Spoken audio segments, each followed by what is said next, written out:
What is up, guys? You got NotTheWorst here, bringing another Black Desert online video, and today we're taking a look at the latest Global Lab updates. We once again have some brilliant translation done from Black Desert Foundry, so as always, shout out to those guys for getting us some readable English translation to that. There's a link to this page in the description below if you want to check it out for yourself there. There's a lot of things going on and a lot of little changes. We do have new Rabam skills coming for all classes, as well as some tweaks to the other ones, so we'll read through each of the tweaks. As far as the new skills, they are the pictures in Korean, so you'll just kind of have to take a look and try it on the Global Labs yourself. The DK one is quite interesting. We get a second airstrike, and it is cancelable, so even if you're Awakening, you'll have a cancelable one, and if you're Succession, you have two. So moving on. We've got the Haddam Orc Camp and the new Haddam server. So this was talked about in the Hideout Ball last summer for it. They were going to revamp older zones in, say, Serendia, Calpheon type areas. So these will be dedicated servers. We'll have the Haddam's specialized server for it. I'll go ahead and read the developer note that kind of explains a bit of what's going on here for it. Haddam Shadow, introduced as a specialized server at the last Hideout Bell, will soon come to the Black Desert world. Starting with the Red Orc Colony that was first introduced today, the hunting grounds placed in the growth zone will be completely redesigned and expanded with new content.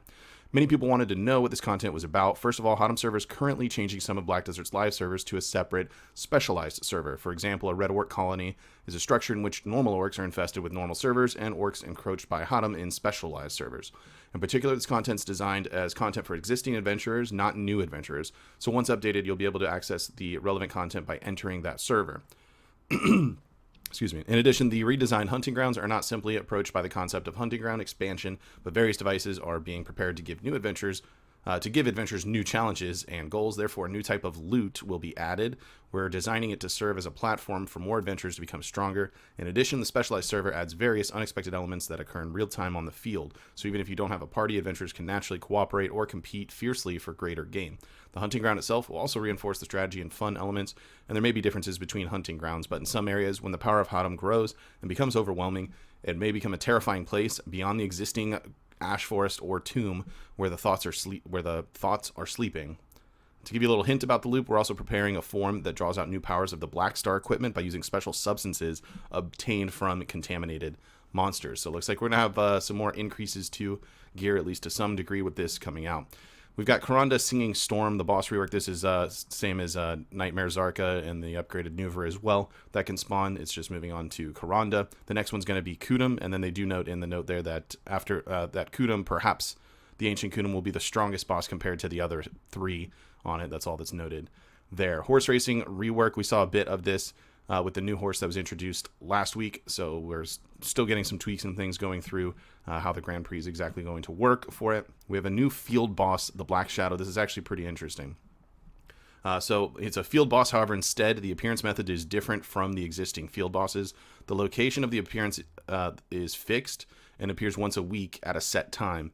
When the Black Shadow is fatally wounded, it leaves the battle area and releases loot along with it. After a while, Black Shadows that have been fatally wounded reappear randomly across Balanos, Serendia, and Calpheon. This is really a cool mechanic, in my opinion. I think that's a pretty neat thing to have added into it, and a little bit of randomness with the fatally wounded ones that will appear wherever throughout. We don't know exactly what they're going to drop, but you know, it's some more content that's just added on in. We have some furniture things that are added in quests, but let's get into the Rabam skills for it. I'll go ahead and read through each of the changed Rabam skills for the classes, and then, like I said, you can see the new Rabam skills for it. They're at level 58 since the previous ones were 56 and 57 to be on it. Then the pictures, as you can see, are not fully translated for you. It just kind of tells you the damage amounts and whether it's got super armor or not on most of them.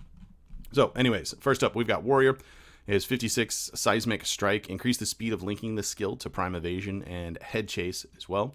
And then for the new ones, we've got Twilight Split and Split Counterattack. We don't have protection on either of these skills for a little accuracy rate bonus on that. There's a DP buff on the first one for it, and then it's an air attack with floating on good hits included in PvP for the second one that's there. Then we've got Ranger here. Their Squall Shot added movement speed 10% effect for 10 seconds, removed super armor effect, knockdown change to only apply to monsters, and change the damage amount before it is increased a little bit with that. Roaring Arrow had increased the speed of pre-attack animation and combo attacks, and changed the damage amount as well. It's actually more hits, so a little bit more damage. The new ones, we have Wind Explosion and Wind Desire. We've got a forward guard on the Wind Desire for it there, as well as a range DP minus 12 for 10 seconds on it, which is pretty good. It's got a knockdown on that as well, so protected knockdown, obviously damage reduced in PvP as well. The other one does have a knockdown. It is not protected, however. For Sorc, we've got Crow Nightmare changes. Cooldown reduced from 40 to 28 seconds. Bound effect changed to only apply to monsters. Super armor effect is now added. Abyssal Blow removed the forward guard, changed the knockdown effect to be applied even in PvP situations. HP recover changed to 55 per hit on successful hit, and it did get a little bit of a damage boost on it as well. The new ones, we've got Shadow Blaze and Shadow Waves. Shadow Blaze having a forward guard on it. It does knockdown only in PvE on that, does have a little accuracy bonus, and the Shadow Waves is not protected. It does have floating on good hits with it. For Zerker, the changes to Acts of Destruction was changed so that the knockdown effect is applied even in PvP situations, increased the motion speed before the attack, did remove the frontal guard on it. And their new ones, neither one have protection on these. We do have a floating on Fierce Wind.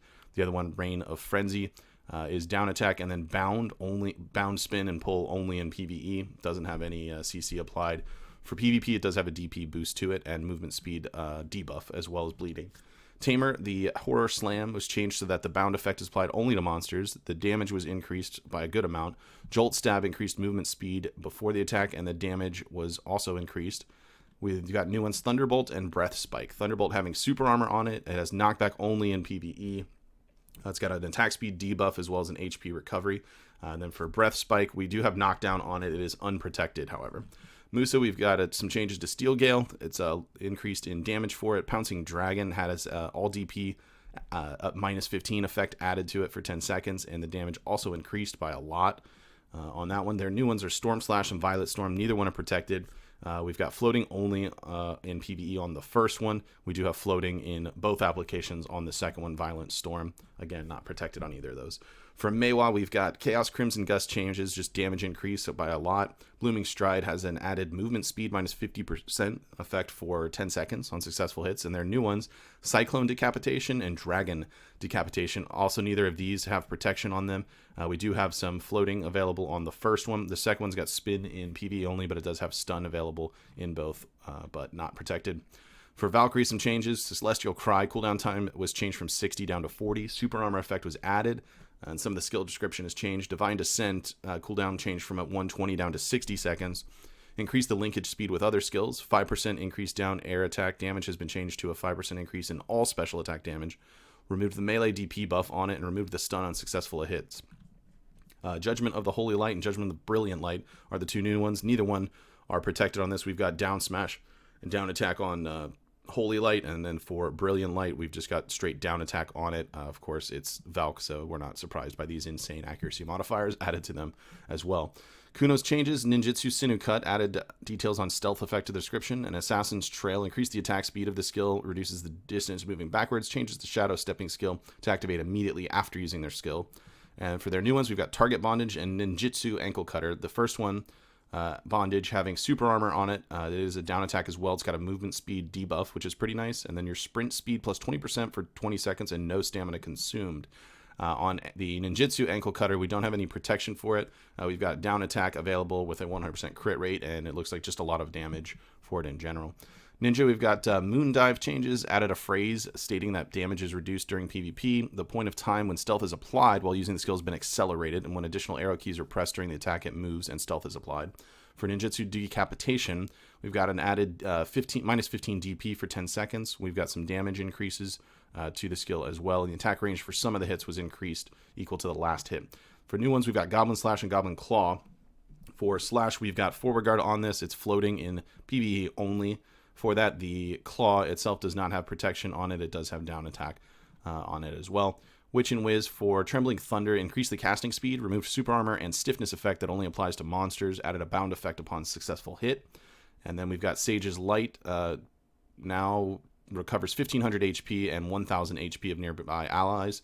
And Healing Lighthouse is now recovering 1500 of your health and 1000 HP of nearby allies at maximum amount there. Specifically, Wizard, we've got Spear of Lightning and Mana Arrow for their new ones. Neither one are protected. We've got some knockback on the Mana Arrow.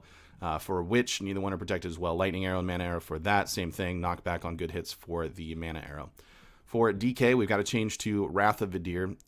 So damage boost to it. Super armor effect is removed, and the attack range for some hits increases equal to the last hit. For our new ones, we've got Slanted Tragedy and Balance Airstrike. Both have protection on these. The Slanted Tragedy having a front guard before the attack on it. It's a knockdown on good hits for that. And then we have Balanced Airstrike. It's invincible while moving, floating on good hits. This works pretty much just like Airstrike is now, and it works like the Succession Airstrike in that you can actually cancel out of the skill. So if you're playing Awakening, you now have a cancelable Airstrike available to you, and if you play Succession, you have two of them, although this one does have a 35-second cooldown on it, so keep that in mind. Striker, Iron Fist, Fury changes. We've got some damage increase on it and increase the forward movement distance during the attack. For new ones, we've got Bombing and Romantic Love. Neither one have protection on them, but Bombing does have Bound available on it with some down smash, and Romantic Love, interesting name for that, has Stun available for it. Mystic's Unbridled Wrath has a damage increase to it. Bound effect is going to only apply to monsters now. An attack range increase description has been deleted. An Iron Fist Fury increase the movement speed before the attack, increase forward movement distance during the attack as well. Their new ones, Yongak and Giant Wolf. The Giant Wolf having super armor on it. Bound is only available in PvE, and then you only have PvE stun and knockdown on the Yongak as well. It is unprotected. Lon's Eyes of Blood, first Phoenix Chase changes, added a plus 15 magic defense effect.